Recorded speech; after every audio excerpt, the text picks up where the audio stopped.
Brainstorm, o podcast de marketing e comunicação que traz temas da área sem filtros ou tabus. Esse episódio é um oferecimento da Localiza. Vai viajar no verão?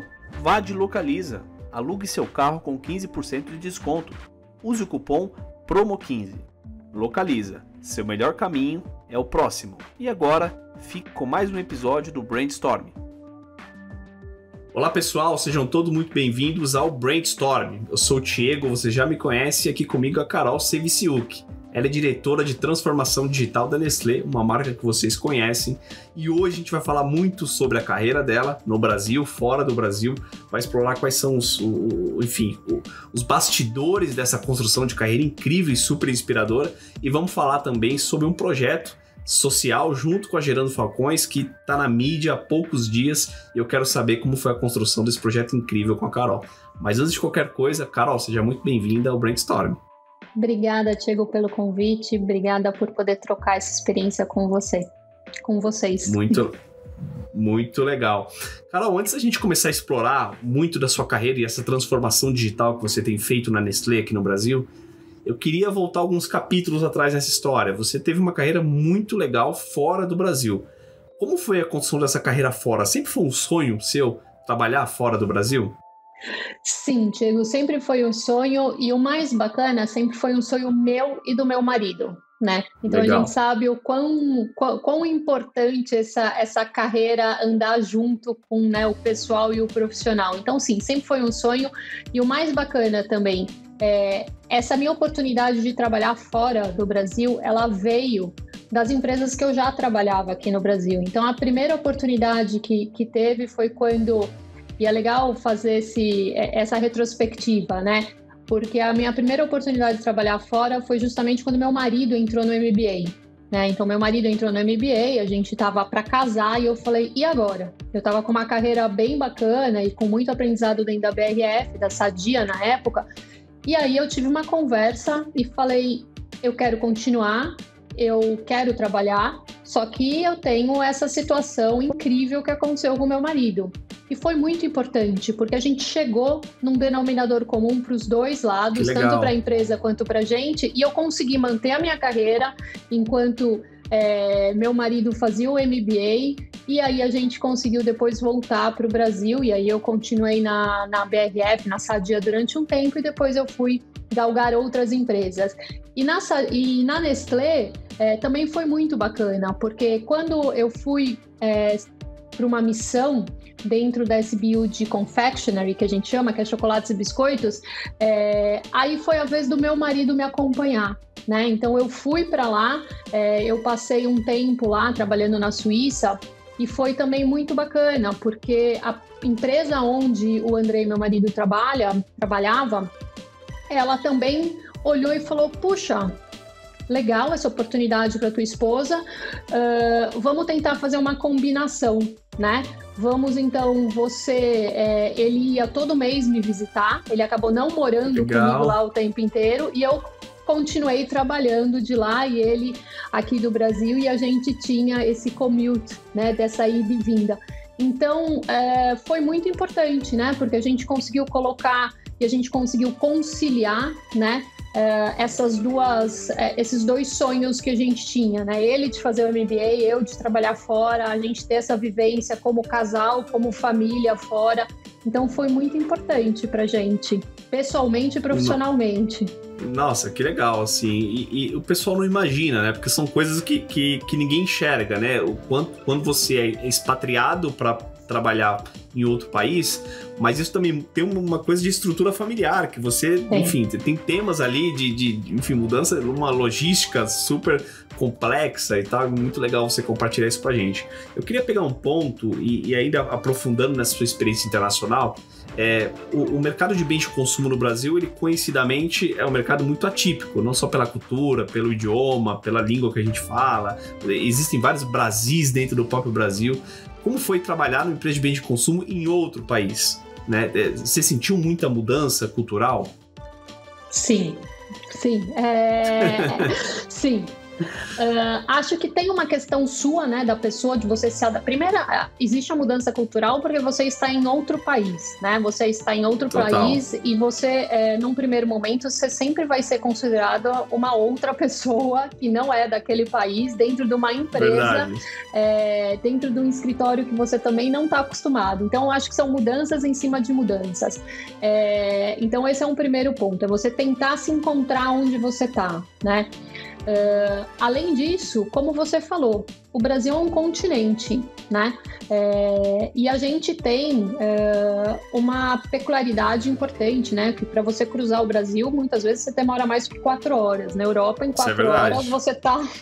Enfim... Você roda a Europa inteira, quase. Exato, exatamente. Até fora da Europa você está, né? Em 4 horas. Então, eu acho que sim, teve uma mudança, e mais do que a questão cultural, Diego, para mim o que foi importante foi uma questão de mudar uma chavinha. Eu lembro muito bem do meu último dia, antes de eu ir para a Suíça, eu estava num projeto da marca Galac, né? Uma marca que a gente tem infantil, e aí eu lembro que a gente estava numa decisão de portfólio, e naquele momento a gente tomou a decisão de não lançar, enfim, um portfólio sobre a marca Galac. E a gente falou, beleza, não vamos lançar nos próximos X meses. E aí eu lembro que era na semana que eu estava me despedindo da operação do Brasil. Aí na semana seguinte eu estava na Suíça. Na semana seguinte eu entrei numa reunião e a gente estava discutindo sobre o portfólio da marca Galac. E que a gente iria... Enfim, como que a gente iria estender a marca ou não. Eu falei, gente, mas eu acabei de quase engavetar um projeto disso e agora a gente está falando. Interessante. Então, assim, a mudança foi importante, né? Porque uma coisa é você estar aqui na operação, né, de um país que é um continente, você está ali na operação, vendendo o produto, vendo o teu produto na gôndola, você sentindo o consumidor, com o pulso lá, você saindo com o vendedor, saindo com o promotor, né, indo na fábrica, vendo a produção. E aí você vai para uma Strategic Business Unit, que só pelo nome você já, né, você fala, nossa, o que é isso? E aí você vai falar, ok, eu vou ser responsável, eu vou ajudar a desenhar ou redesenhar ou evoluir a estratégia que a gente tem das nossas marcas de chocolate. Mas a operação tá ali, né? É verdade.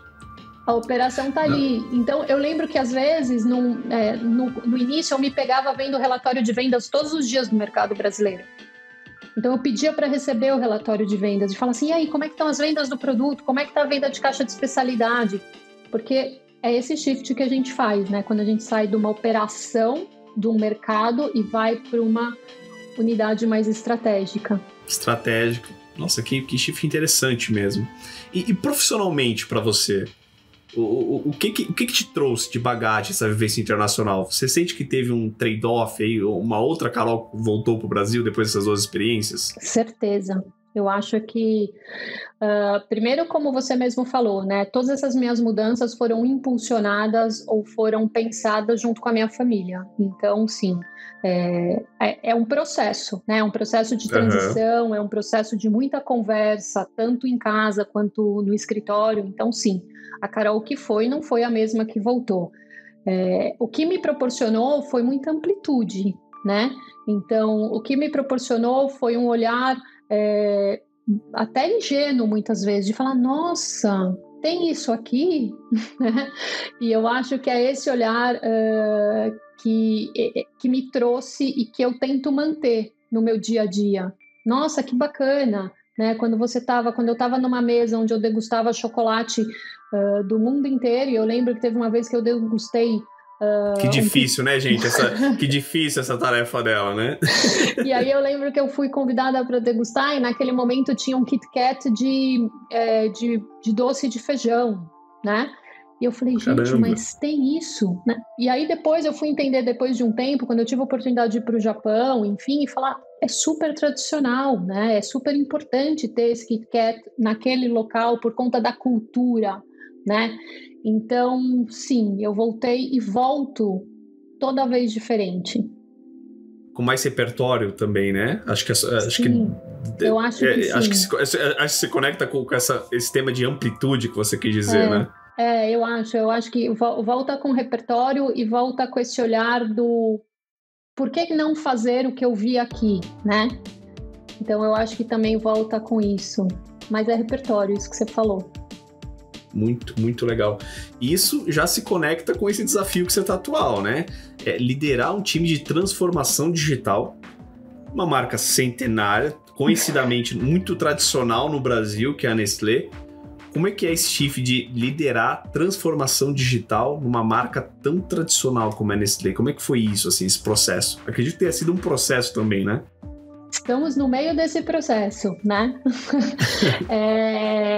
Tá sendo incrível.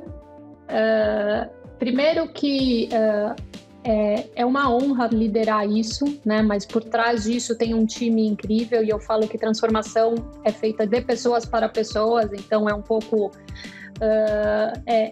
até, enfim, eu estou representando aqui um time bem importante por trás e são muitas reflexões por trás dessa tua pergunta, Diego, porque assim, liderar essa transformação numa marca centenária, como você falou, para mim a certeza, e toda vez que a gente entra numa discussão, o que representa a transformação digital na Nestlé Brasil, a gente fala, a certeza que a gente tem é o que trouxe a gente até aqui, não necessariamente vai levar a gente até o próximo passo, ou até a gente onde precisa estar, né? Então isso é uma certeza que a gente tem, né? E que a gente sempre volta e a gente faz essa reflexão. A outra reflexão que a gente faz é o ponto que a gente precisa cada vez mais, e a gente está entendendo, é que mesmo para uma empresa centenária com a Nestlé, com todas as marcas que a gente tem, né, a gente há muito tempo não é protagonista de nenhuma conversa com o consumidor, né? Então a gente participa hoje, a gente pede licença para participar disso. Então a gente está falando sobre relevância, né? Então uma marca centenária como a gente, sim, tem por trás uma responsabilidade muito grande. Na hora que eu falo que eu estou em 99% dos lares brasileiros, na hora que eu falo que eu tenho mais de 20 fábricas no mercado brasileiro, é uma responsabilidade que eu tenho, né, perante todas as famílias que estão envolvidas por trás de quase 22 mil colaboradores. Então tem uma responsabilidade muito grande em cima dessa marca centenária.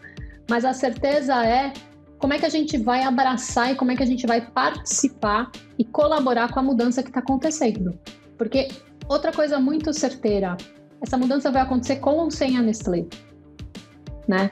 Porque nós estamos mudando. Interessante essa reflexão, é verdade? Então, qual é a maneira de eu participar dessa mudança, né? E de eu colaborar com essa mudança? E a outra reflexão que a gente... Não é nem mais uma reflexão, é uma certeza. A gente não faz mais nada sozinho, né? Então, uma coisa... E eu posso falar um pouco disso porque eu vivi 2 momentos de inovação da empresa. Eu vivi um momento de inovação onde a gente tinha muito foco em produto, né? Então, qual vai ser o próximo sabor que a gente vai lançar? Qual vai ser a próxima categoria que a gente vai lançar?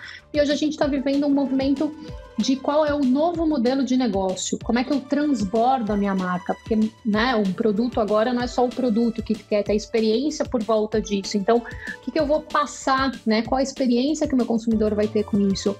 E com base nisso, eu não tenho mais como fazer, e nem quero, e nem preciso fazer isso sozinho como uma empresa. Eu tenho um ecossistema pulsante, desculpa, por aí, que consegue, né, me ajudar, colaborar e fazer com que, inclusive, eu tenha uma experiência até mais incrível ainda para o meu consumidor.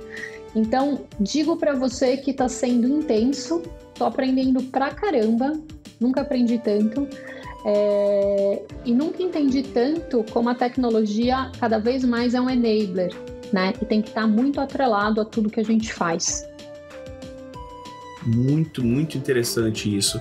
E se conecta com o movimento de o crescimento, a pandemia. Deixa eu até refazer essa pergunta. O momento pandêmico, ele acelerou, e aí são dados, né? Se a gente pegar, até compartilhar com quem está assistindo e ouvindo a gente, o e-commerce no mundo ele cresceu cerca de 27%. Se pegar a média 2020 para 2021. Quando a gente fala de América Latina, cresceu 37%. E a Argentina e Brasil figuram entre os 4 países que mais cresceram no e-commerce nesse período. E aí as pessoas se perguntam, mas Argentina e Brasil são os países que mais cresceram no e-commerce? E os Estados Unidos, que nitidamente sempre foi um país muito maduro nesse mercado. E a gente sempre correlaciona isso com maturidade digital.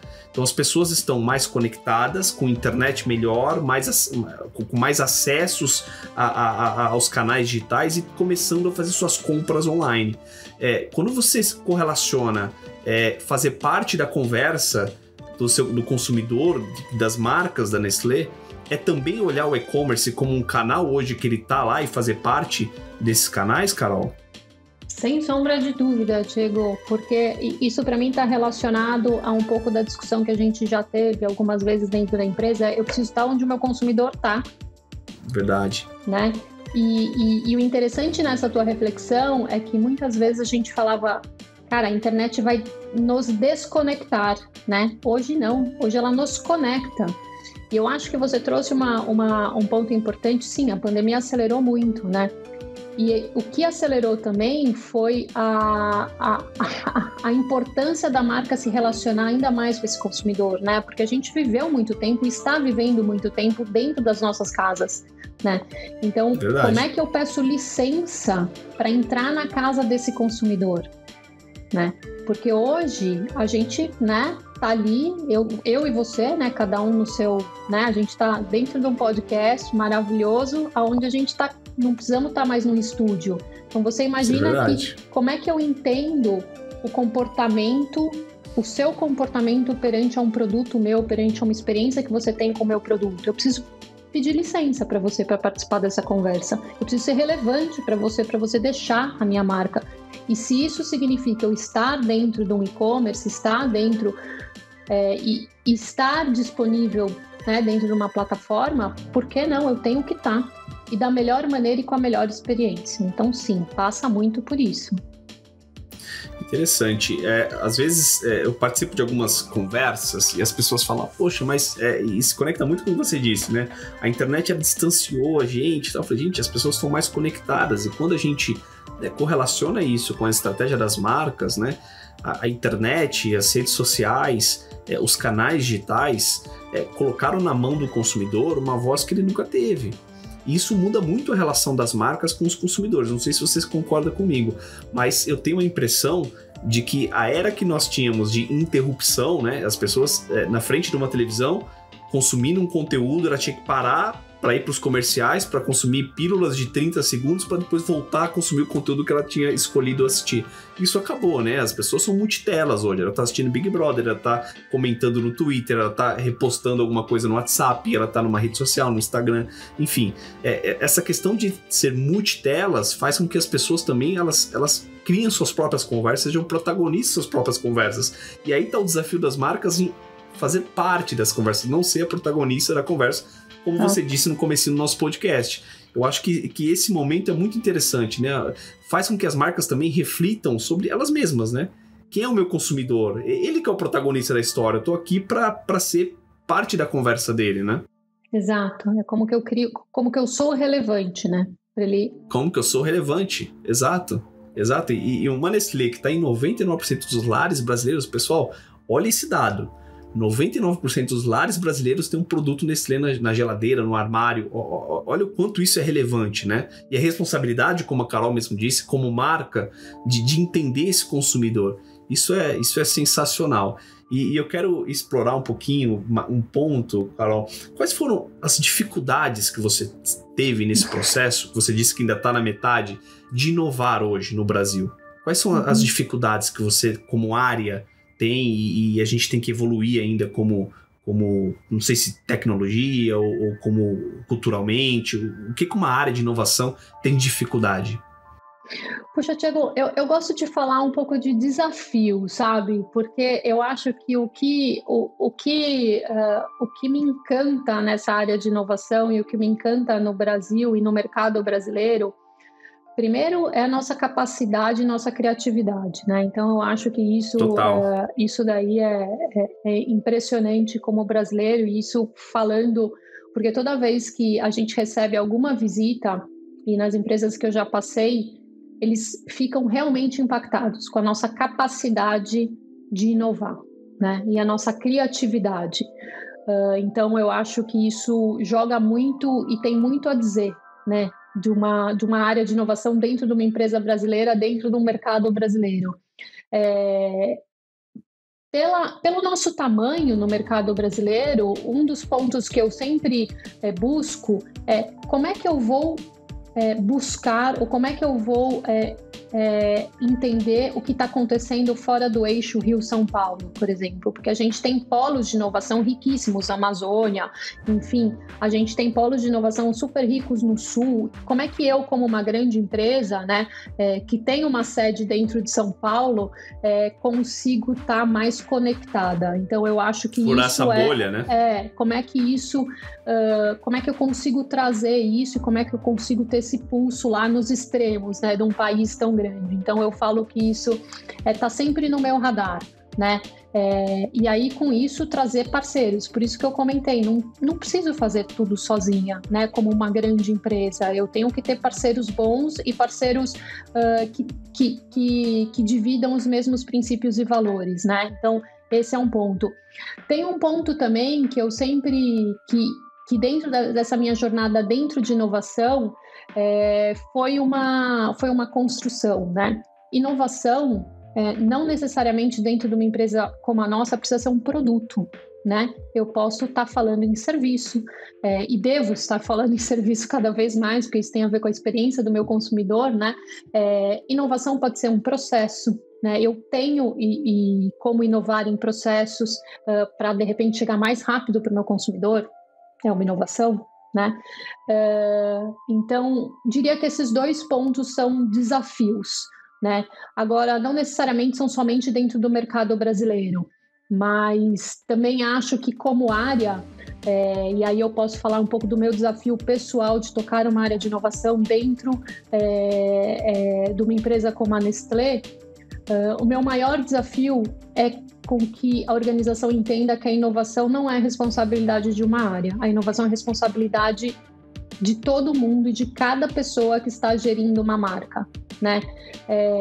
Eu já vivi diferentes modelos de inovação na própria Nestlé, e hoje eu tenho mais do que certeza que quando a gente consegue desenvolver esse nosso olhar externo, essa amplitude, essa experiência do novo, mais possibilidade a gente consegue gerar insight e a gente consegue contribuir para a inovação. Então, sim, um dos meus maiores desafios é fazer com que a gente não seja uma área somente responsável por inovação, e sim que isso permeie a organização. Isso é muito interessante. E se a gente correlaciona com outras marcas que começaram nesse movimento de transformação digital, talvez elas enfrentem, por não estar num estágio tão maduro como a Nestlé está, elas enfrentam alguns desafios. E um deles que eu enxergo é sobre quais são as skills para montar uma equipe de transformação digital. Não as hard skills, as soft skills. Quando você começou esse projeto de transformação digital dentro da Nestlé, o que você buscava nas pessoas para montar seu time? Assim? Quem que você buscava, Carol, no mercado? Bom, primeiro que quando eu vou contar uma história para vocês, quando eu fui convidada para montar a área de transformação digital, na verdade, o Marcelo, o CEO, me chamou e falou: Carol, a gente precisa montar uma área que vai conseguir provocar a organização e fazer com que a gente, enfim, nos mobilize para o nosso próximo passo. Eu falei: entendi. Aí ele falou assim: eu não sei muito bem como vai chamar a área, tá, Carol? Eu falei: tá. Mas, de repente, alguma coisa de business, assim. Enfim, eu falei: tá bom, você me dá a liberdade? Ele falou: não, você tem uma carta branca, uma folha em branco. Eu falei: ótimo. Então, no começo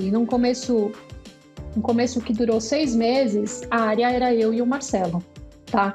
Então, quando você fala vamos montar a equipe, né? Aquela coisa que acha que só porque trabalha em empresa grande tem uma equipe, né? É interessantíssimo, a gente pensa a parte romântica da coisa, montar a equipe. A gente pensa que vamos montar... Nossa, a Carol assumiu a área de transformação digital como equipe. Equipe. Eu tinha, na verdade... depois de 3 meses que eu consegui convencer a organização que a área precisava chamar transformação digital e o porquê que ela precisava chamar transformação digital, eu falei: a primeira coisa que eu preciso é da minha equipe de inovação, né? Então eu puxei a equipe de inovação porque eu falei: não dá para eu falar em transformar a companhia se a inovação não estiver plugada dentro dessa agenda. Total. Só que eu fiz o shift também, eu fiz uma evolução. Eu falei assim, eu não vou cuidar de inovação de produto, eu vou cuidar de inovação beyond product.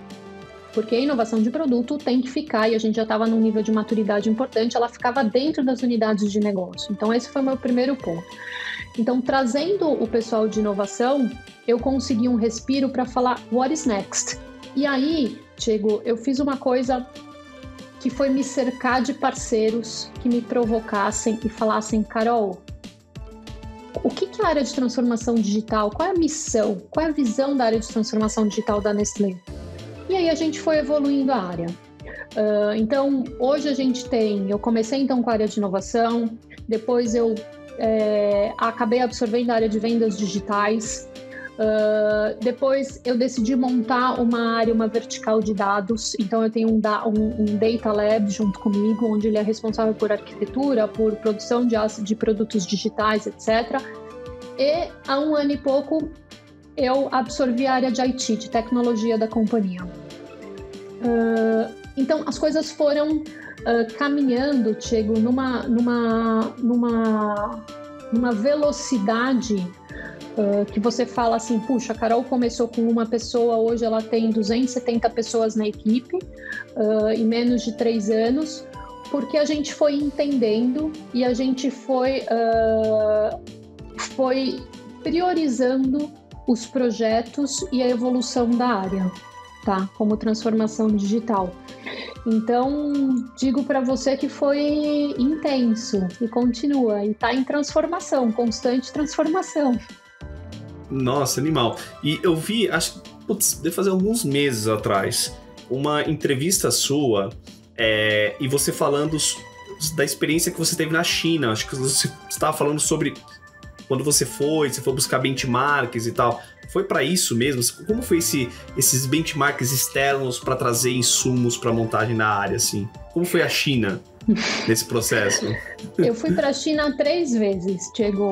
Eu fui 2 vezes presencial e 1 vez virtual, né? E eu falo virtual porque foi incrível. Bom, a China, eu estava as 2 vezes, realmente eu fui para entender o que estava acontecendo lá e entender o que era essa tal de transformação, e na verdade não é nem transformação, né? Porque a China per se, enfim, borbulha isso, o digital. Mas digo para você que foi importante a última vez que foi a visita virtual que a gente fez. Então a gente fez uma visita virtual com a diretoria inteira e alguns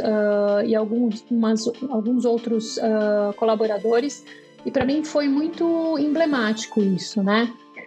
Primeiro porque a princípio a gente iria fazer a viagem em loco, e foi 1 mês antes da pandemia estourar. E aí a gente decidiu mudar tudo para o virtual. E para mim, conseguir passar parte para os meus colegas da transformação, e mais do que a transformação, né, da evolução e do que está acontecendo agora lá, foi extremamente importante. Por quê? Que legal. Porque me facilitou e me colocou um pouco mais à frente de mostrar para eles o porquê a jornada para a cloud é importante, o porquê que uma jornada para o 5G é mais importante, quando eu estou falando de multicanalidade, né, e quando eu estou falando de conectividade, o porquê que é importante, enfim. Então, a parte de empreendedorismo na China é incrível, né, e os universitários já saem, né, com investimento bem importante, com uma aceleração bem importante dentro do próprio business, do próprio negócio, porque é assim que gira a economia ali. Então, isso também foi muito bacana. Enfim, então foi sim, e quem tiver a possibilidade, entendo que é um lugar bem privilegiado esse, vale também a pena fazer essa visita virtual, e eu tenho certeza que a internet está cheia de possibilidades aí. Muito legal mesmo. E Carol, a gente falou no comecinho, na introdução, de um projeto social sensacional que tá, enfim, vocês lançaram há pouquíssimos dias agora no mercado com o Gerando Falcões. Inclusive eu andei por São Paulo, ali na Faria Lima, eu fui impactado por off-home, algumas coisas bem legais. Como que foi a concepção de um produto social? É assim que se fala? Né? Porque é muito novo, né? Cara, é muito legal. Eu queria muito que você contasse pra gente os bastidores da construção de uma SKU nova que tem um cunho tão bacana e tão de alto impacto. Uhum. Vou contar em primeira mão, Diego, para vocês. Em primeira mão, tá vendo? Olha, brainstorm saindo nas trincheiras aqui das notícias do marketing brasileiro. Vamos lá. Exato. Primeiro que é um dos projetos que eu mais me orgulho profissionalmente, pessoalmente, tá? Hoje, quando eu olho para trás. E eu tô falando olhar para trás porque não é uma SKU que surgiu há 6 meses atrás, que você falou, ok, vou lançar uma barrinha com GF e vamos lá e vamos colocar um produto social, né? A gente está 4 anos curando isso, né? A gente está 4 anos entendendo qual é o impacto, primeiro que o GF tem, qual é o impacto que a Nestlé, junto com essa potência do GF, poderia provocar, e eu estou falando poderia porque a primeira iniciativa que a gente teve, quando a gente conheceu um pouco mais o Edu, conhecemos um pouco mais o GF, a gente foi em loco, saiu um ônibus da Nestlé com a diretoria e a gente foi ali, lá em Poá, a gente foi entender o trabalho do Gerando Falcões. E lá surgiram N possibilidades. Mas uma das coisas que a gente saiu de lá é que a gente precisava ter alguma coisa além de filantropia, né? Porque o impacto que a gente precisava gerar tinha que ser independente de quem sentar na minha cadeira, de quem sentar na cadeira do Marcelo, enfim, de quem sentar na cadeira do CFO da Nestlé Brasil. E a gente foi junto com o GF, e é isso que tá a beleza, sabe, Diego? Não foi, olha, a Nestlé tá aqui assinando um cheque e eu te entrego esse cheque. Não, a gente entendeu 3 pilares. Um, de empregabilidade. Então, como que a Nestlé poderia gerar impacto positivo para os jovens das comunidades, né? Entendendo que a gente tem uma possibilidade, um dever né? E essas pessoas são as pessoas responsáveis e fazem parte dos 99% dos lares que têm o produto da Nestlé, né? Então, como é que eu faço e como é que eu coloco essas pessoas dentro da Nestlé, inclusive para provocar a Nestlé para qual é o próximo passo, qual é o próximo produto que eu preciso, qual é o próximo modelo de negócio, qual é o papel da marca, né, dentro dessa realidade. Então, esse é um passo importante, então a gente tem essa frente. A gente tem uma frente também que foi uma frente que saiu e que surgiu de uma reflexão que a gente fez, que foi dentro daquela cesta digital que o Edu lançou, né? E também de todo o pacote digital que o Edu colocou na mão das comunidades, que eu fiz uma conversa com o meu time e falei, bacana, o pessoal tem acesso à internet, mas e os equipamentos? Né? O que a gente faz com os nossos equipamentos? Como é que eles têm esse acesso? Como é que eles vão estudar? E aí, e essa é a beleza da gente trabalhar numa empresa com a potência da Nestlé, né? A gente entendeu o que a gente fazia com os nossos equipamentos, né? Que de 3 em 3 anos eu troco os meus equipamentos de IT da companhia inteira. De 3 em 3 anos. E eu falei, para onde vão esses produtos? Para onde vão esses equipamentos? Chegou por uma questão de norma que alguém assinou lá atrás, esses equipamentos eram destruídos. Caramba! Destruídos. Dá até um certo desconforto de falar sobre isso, mas os equipamentos eram destruídos. Mas eu falo com desconforto e esse desconforto positivo, eu falo, cara, o que eu faço com isso? Não, eu não vou destruir. Então, o que a gente fez? A gente fez uma frente dentro do meu time de IT, onde a gente recupera, enfim, a gente zera todos esses equipamentos e a gente faz a doação para o GF. Então, hoje a gente tem um processo onde a gente doa todos os produtos para o GF, né? E a gente falou, bom, qual é o próximo passo, né? O próximo passo é colocar uma comunicação do GF na caixa de especialidade. O próximo passo, a gente falou, vamos lançar um produto social. E qual que é o conceito do produto social? 100% do lucro é revertido para o GF. A Nestlé não fica com nada. E nisso, a gente foi entender primeiro qual é o tipo de produto que a gente tinha que lançar, qual é o tipo de produto que nutricionalmente é adequado e coerente dentro dos meus princípios e valores como nós? Qual é o tipo de produto que a gente tem expertise para lançar, né? Porque tem que estar atrelado ao meu portfólio, porque é mais rápido, é mais fácil. A gente entende, né? A Nestlé entende de como faz produto, né? A gente tem essa expertise. E a gente falou, vamos fazer isso colaborativamente, né? Então a gente várias vezes, e isso foi uma troca incrível, a gente co-criou, né? Então vários workshops, vários encontros de alguns produtos dentro do pipeline que já estão ali esquentando para próxima onda. A gente falou, é isso daqui, é essa barra de cereal. A barra de cereal é nutritiva, ela está aderente aos nossos princípios e valores como empresa, é uma barra de cereal acessível, ela é um snack, ela é on the go, ela pode estar em checkout, assim como ela pode estar em grandes supermercados, a gente consegue trabalhar na minha capilaridade, na minha distribuição.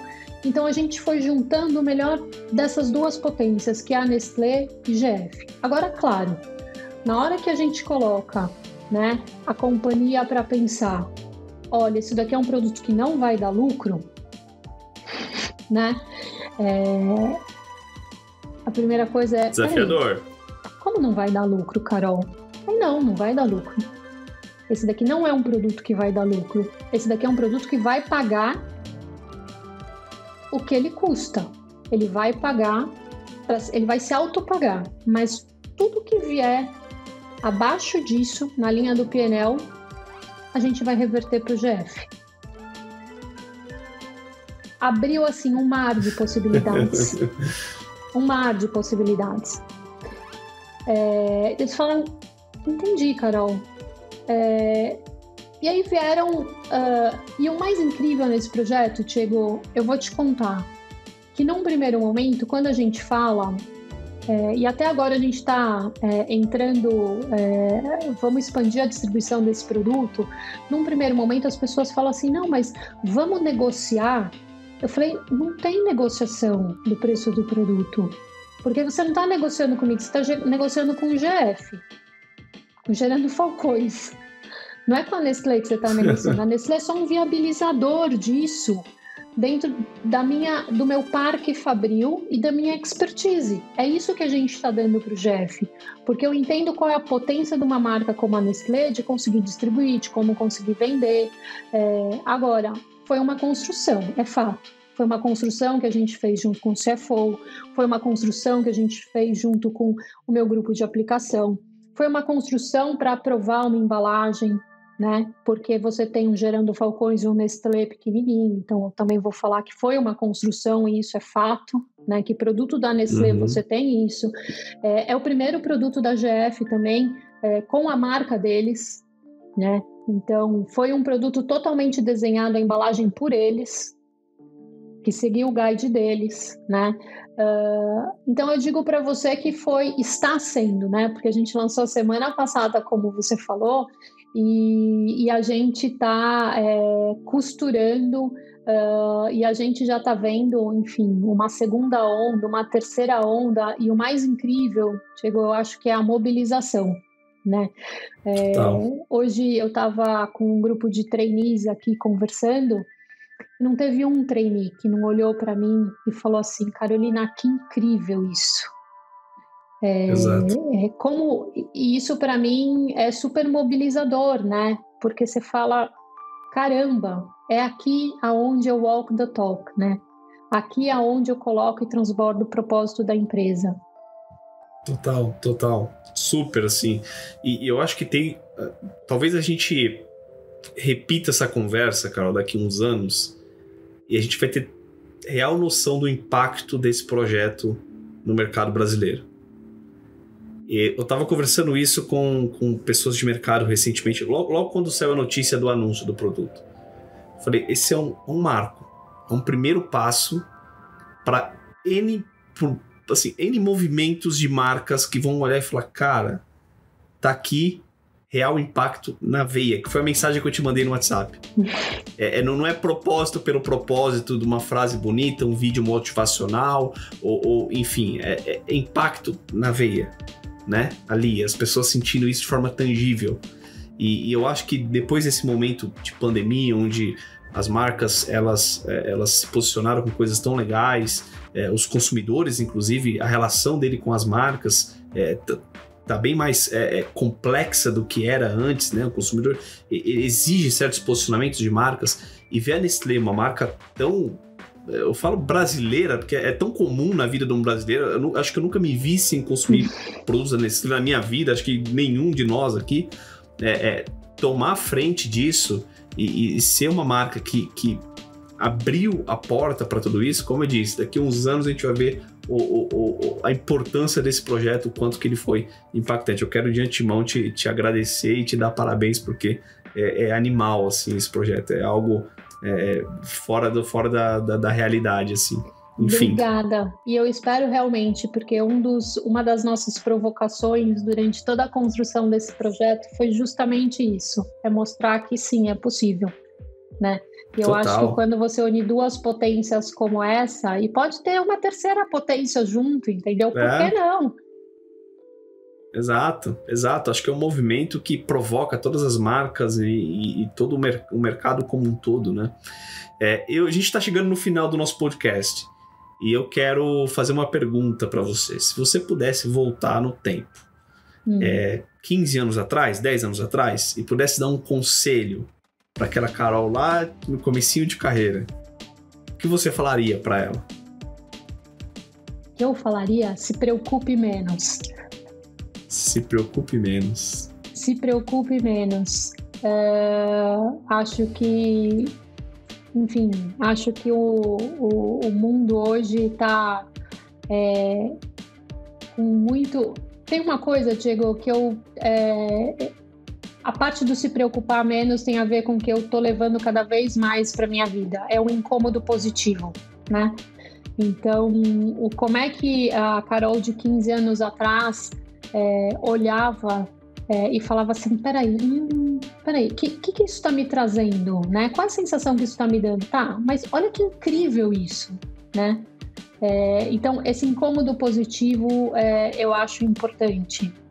De 15 anos atrás, se eu tivesse essa consciência, seria importante. Que legal, muito bom.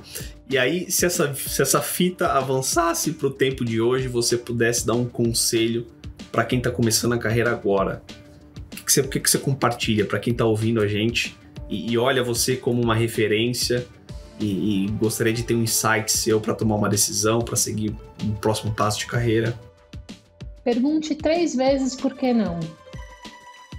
E porque o que acontece? No meu time, a gente fala que a gente precisa hackear muita coisa, né? Então a gente entra sempre em algumas reuniões e fala assim: mas por que não pode fazer isso? Mas por que não pode fazer isso? Mas por que não pode fazer isso? Então, isso eu também levo hoje para mim. E talvez uma segunda coisa que eu possa compartilhar, Diego, nós temos filhos pequenos, né? Sim. Como é que a gente não perde esse olhar ingênuo, né?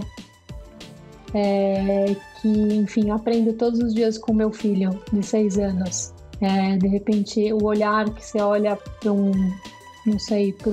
para a mesma coisa que você sempre olha todos os dias, mas eles trazem para você um olhar incrível, que é um pouquinho diferente. Perspectivas totalmente diferentes, né? Exato. Muito, muito legal. Muito legal. Se eu pudesse completar, eu compartilharia esses 2 pontos primordiais e eu arrisque.